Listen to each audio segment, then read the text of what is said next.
Hi, this is Dr. Jane Morgan, and I've been asked, Dr. Morgan, is hormone replacement therapy right for everyone?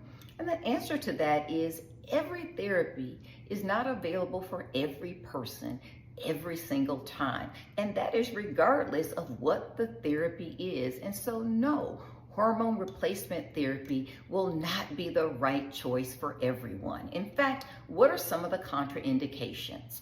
Breast cancer, ovarian cancer, uterine cancer, a history of stroke, a history of blood clots. Your doctor will also want to know whether or not you still have a uterus or not, because that will determine the direction of the therapy.